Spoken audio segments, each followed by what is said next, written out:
elder caroler. Imagine you're walking home through a quiet neighborhood with your wife. After a late dinner, you hear someone singing somewhere in the darkness. At first you laugh, assuming a neighbor is outside enjoying the night.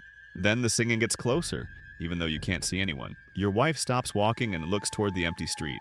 Your wife whispers, "Why does it sound like they're surrounding us?" Without saying another word, everyone turns around and starts walking back toward the car.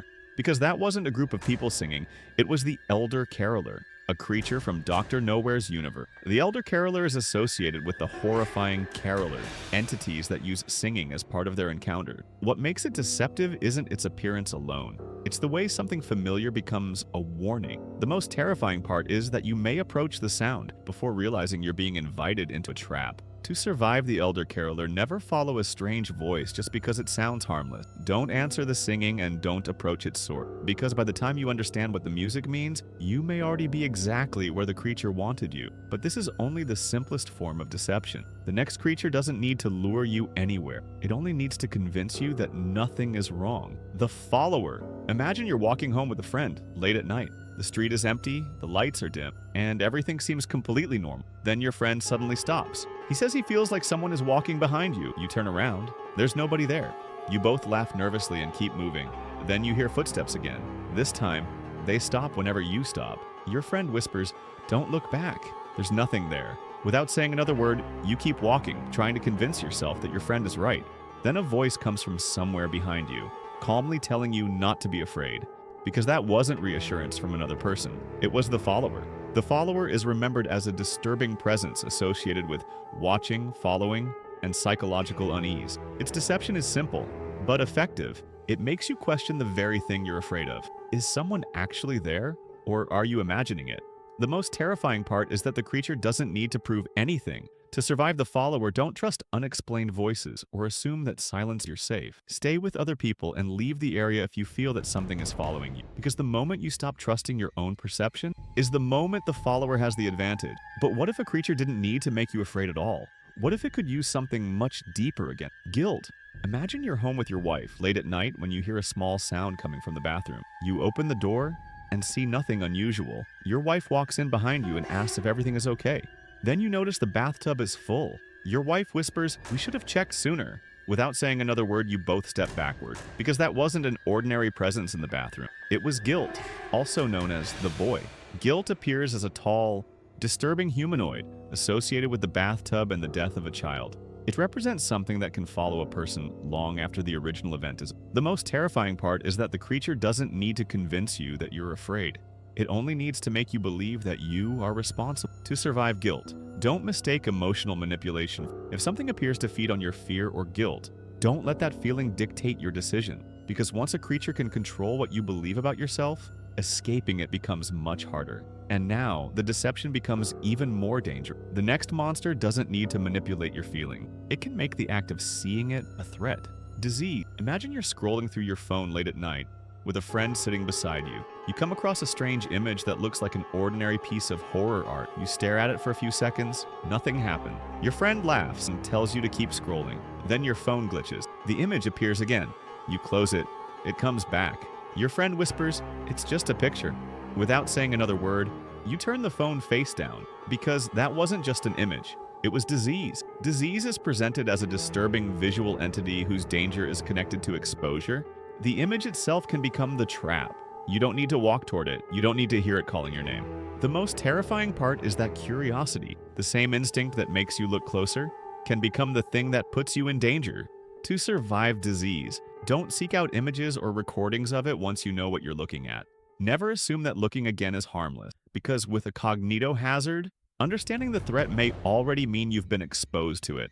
If you've made it this far, you've probably noticed something. These creatures aren't becoming bigger, they're becoming harder to understand. If you're enjoying the descent into Dr. Nowhere's most deceptive creatures, like and subscribe, because the next 4 are where things get much worse. The boiled one. Imagine you're lying in bed late at night, watching videos on your phone before going to sleep.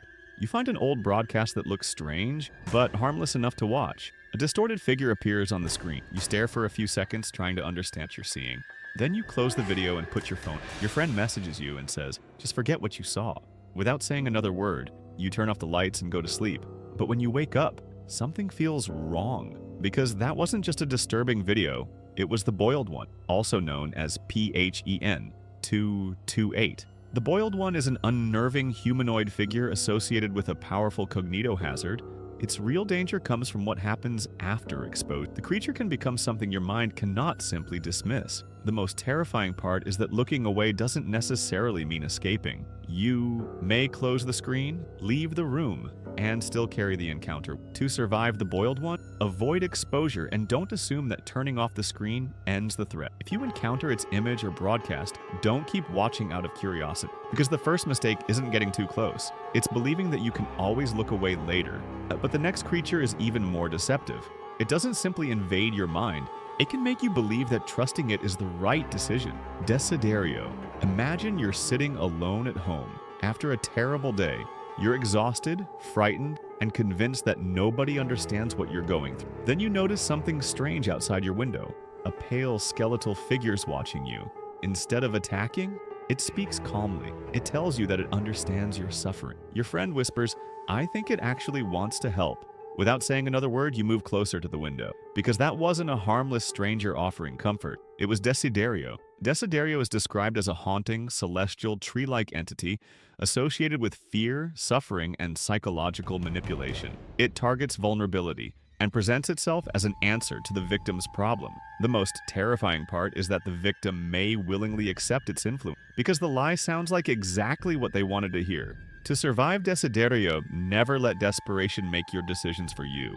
Don't trust a mysterious entity simply because it offers comfort when you're vulnerable, because the most dangerous deception isn't forcing you to follow. It's making you believe that following was your idea, but even Desiderio still needs you to believe its story. The next creature can attack something even more fundamental: your ability to understand what is real. Cone zone. Imagine you're sitting with your family in your living room when the lights suddenly flicker. Nothing else changes. You check the windows, everything looks normal. Then the room seems slightly longer than it was a moment ago. You blink, and it's normal again. Your family says they didn't notice anything. Your wife whispers, "Something is wrong." Without saying another word, everyone starts looking around the room. Then the walls seem to move again, because that wasn't a strange shadow or a trick of the light. It was Cone Zone. Cone Zone is a tall, thin humanoid with exceptionally long limbs, a cone-shaped head, and a pale, unsettling face. Its known abilities include manipulation and insanity inducement. The most terrifying part is that when you realize something is happening, you may no longer be able to trust your own interpretation of reality. To survive Cone Zone, don't assume you can reason your way through the encounter. If your surroundings begin behaving impossibly, leave instead of investigate, because the longer you try to understand the deception, the harder it may become to know what is. And that leaves us with the most deceptive creature of them all, the Locust. Imagine you're alone in your room, late at night, when your computer suddenly turns on by itself. A strange figure appears on the screen. At first, nothing about it seems threatening. It doesn't attack. It doesn't scream. It simply looks at you. Then it says, "Hello." You hesitate. Your friend beside you whispers, "I think it's trying to talk to it." Without saying another word, you move closer to the screen. Because that wasn't a harmless conversation, it was the Locust. The Locust is one of Dr. Nowhere's most recognizable entities, associated with strange communication, screen, a disturbing presence that can feel almost interactive. The Locust doesn't need to begin with violence, it can begin with attention, a message, a greeting, a reason to keep watching.